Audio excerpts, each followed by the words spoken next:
early hours of September 28th, 1927, on a country road near Stapleford Abbot in Essex. Constable George William Gutteridge stopped a car containing two men which looked suspicious. Whilst he was taking their particulars, he was shot in the head from 10 inches away by the driver. The driver then got out of the car and said to the stricken officer laying on the ground, "What are you looking at me like that for?" Whereupon he again shot him through both eyes. Hello, and welcome back to another episode as I take you back to the 20th century in Essex, England. George William Gutteridge was born in 1891 into a good family in Downham Market, a town in Norfolk, England. When he turned 20, he became interested in joining the police and applied to Essex Police Force in 1910. Gutteridge started his career in Southend-on-Sea and later worked in Romford and Grays. He served in Grays from 1913 until 1918, when he was drafted into the army to join the Machine Gun Corps during World War I. He temporarily left the police force to serve in the military. After returning home from the war, he rejoined the police in Grays in February 1919. From 1919 to 1922, he was stationed at Little Thurrock. In March 1922, Gutteridge moved to Epping and took a position in Stapleford Abbots, a small village between Ongar and Romford. He lived there with his wife, Rose Annette Emmeline, and their two young children, who were 12 and 4 years old at the time. On the evening of September 26, 1927, PC Gutridge came home at 6 p.m. after his day shift. After having dinner with his family, he left for a night shift at 11 p.m. To keep warm, he wore his police uniform and a cape. He met a colleague, PC Sidney James Taylor, at How Green around 3 a.m. They chatted briefly before parting ways. Around 3:30 a.m., while walking home, Gutteridge stopped a suspicious blue Morris Cowley car. Inside were two men, Brown and Kennedy. While Gutteridge was writing down their details, he was suddenly shot in the side of the head from very close range. Forensic evidence suggests that he was leaning down to talk to the driver when he was shot. He fell to the ground, and Brown, the shooter, came out of the car and asked, "What are you looking at me like that for?" before shooting him in each eye. The two men then fled the scene. Around 6 a.m. on September 27th, the local postman, William Alec Ward, was driving to deliver mail when he discovered Gutteridge's body slumped by the roadside, with blood trailing from the road to his head. Recognizing him, Ward rushed to the nearest house for help. Alfred Perrott, the homeowner, moved Gutteridge's legs off the roadway for safety. A bus driver named Mr. Warren also stopped to assist and tried to call for help, but was denied service without payment. He then drove to the police station to report the crime. The first officer to arrive was PC Albert Blockson, followed by Detective Inspector John Crockford. Gutteridge had been shot multiple times, including through both eyes. He was still holding a pencil and his notebook lay nearby, indicating he hadn't had time to react or defend himself. A tire mark was found in the soft ground nearby. At 9 a.m., Dr. Robert A. Woodhouse arrived and, for decency, the body was moved to a nearby outbuilding. It was not transported to the mortuary until the following morning. After the body was moved, two detectives discovered bullets in the blood pool on the road, one embedded and one lying on the surface. An autopsy performed later revealed 4 entry wounds and 3 exit wounds, including one bullet lodged in Gutteridge's brain. Police suspected that the crime was connected to a stolen Morris Cowley car, taken from Dr. Edward R. Lovell the night before. just 15 miles from the scene. The abandoned car was found nearby, with evidence linking it to the crime, including a cartridge case and blood samples. Due to the seriousness of the murder of a policeman, Scotland Yard got involved and sent Chief Inspector James Barrett to lead the investigation. The autopsy also showed that different types of rare bullets had been used, indicating a single revolver may have been involved. An inquest into Gutteridge's murder was held on September 30th and concluded that he was killed by unknown assailants. Later, when the stolen car was examined at Brixton Police Station, a cartridge marked with the evidence code was found under a front seat. On February 8, 1928, it was confirmed to contain human blood. The car was returned to Dr. Lovell after the investigation. About 6 weeks after the murder of PC Gutridge on November 14, 1927, a former convict known to the police was a passenger in a car that had a minor crash in Sheffield. The car's driver's information turned out to be fake, but when local criminal Charles Curry was identified as the passenger, he asked to meet the chief constable. He revealed that the driver was his criminal friend Brown and linked him to the murder of PC Gutridge. Chief Constable Silto reacted quickly, saying he rushed to contact Scotland Yard. The police received further tips about another suspect, Kennedy, from Joseph Thomas, a friend who had served in the army with Kennedy from 1909 to 1911 in South Africa. Thomas owned the Crack Hotel in Liverpool and recalled Kennedy showing him a revolver and asking for more bullets. They often drank together, so it's possible Kennedy shared details about his crime while they were drinking. On January 20th, 1928, about 10 police officers raided Brown's garage in Northcote Road, Battersea. They found multiple loaded weapons, critical cartridges marked RLIV, and many stolen vehicles and items, including medical equipment belonging to Dr. Lovell. Brown was arrested and taken to Tooting Police Station. When police searched his home, they discovered 44 more RLIV cartridges. Chief Inspector James Barrett formally charged him with the murder of PC Gutridge in the early hours of January 21st. Meanwhile, Kennedy learned about police activity at Brown's garage and fled to Liverpool, where he stayed with a friend, David Staunton, at 119 Copperas Hill, near Lime Street Station. They visited a local pub, the Ye Crack, where Kennedy asked landlord Joseph Thomas for ammunition for a Savage automatic pistol. Thomas refused, and news of Kennedy's presence reached the police. On January 25th, officers raided his lodgings. During the arrest, Kennedy tried to shoot one of the officers, Detective Sergeant Mattinson, but was apprehended. He was taken to Warren Street Police Station in Liverpool and later transferred to New Scotland Yard in London. Kennedy's wife came with him to the police station, and at her suggestion, he gave a statement. He admitted being involved in the crime but claimed that Brown did the actual killing and that he had no idea Brown had a gun. Brown denied committing any crime and said he was with his wife the night of the murder. Assistant Commissioner Wyndham Childs considered a peculiar bullet cartridge found in the abandoned car to be crucial evidence.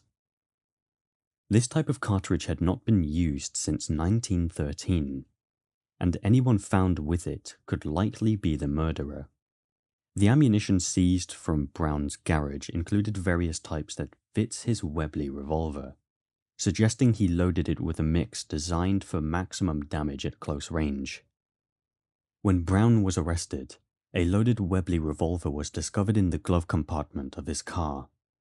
Further investigation revealed a secret compartment in the back of the driver's seat containing another Webley revolver. Both men were finally charged with murder on February 6, 1928, and taken to Lavender Hill Police Station. At the preliminary court hearing led by Travis Humphreys, there was an objection to including Kennedy's statement on the grounds that it was obtained under duress. Normally, English law prefers separate trials when two people incriminate each other, but the request for separate trials was denied. Judge Horace Avery presided over the joint trial at the Old Bailey, which garnered a lot of media attention. The trial started on April 23, 1928, and concluded on April 28th. During the proceedings, the defense implied that PC Gutteridge had met a man named Mr. Fairchild, recently released from a mental asylum, on the night before his murder.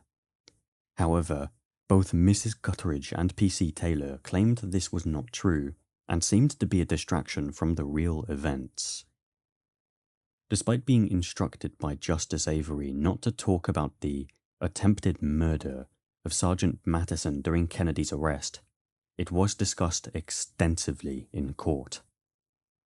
Brown's defense objected strongly to Kennedy's statement being allowed as evidence.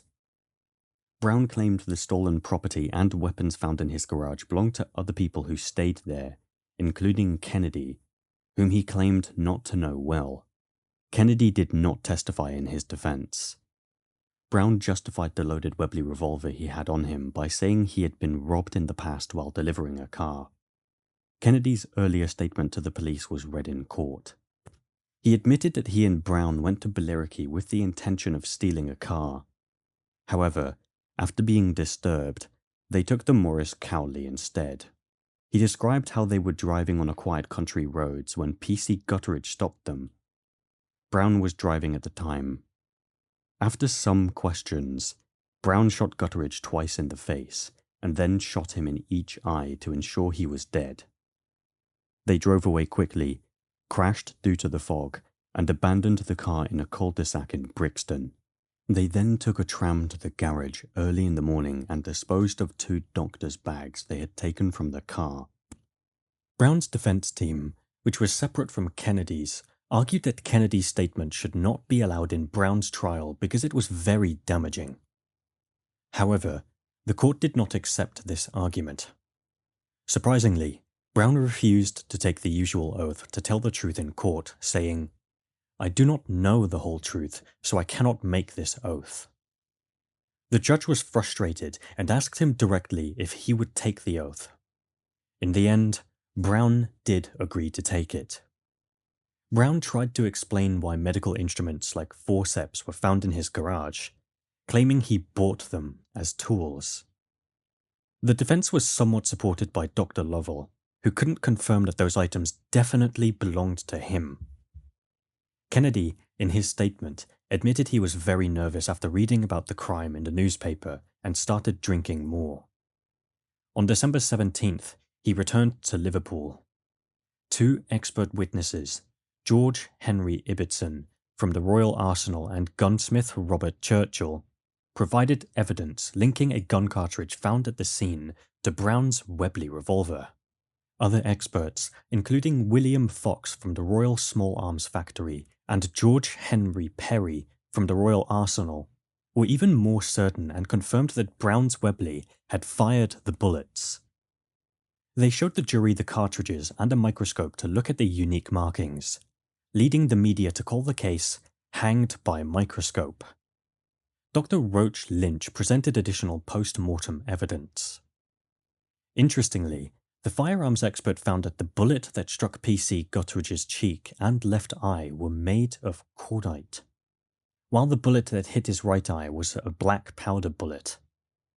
Kennedy likely thought he would only be charged as an accomplice.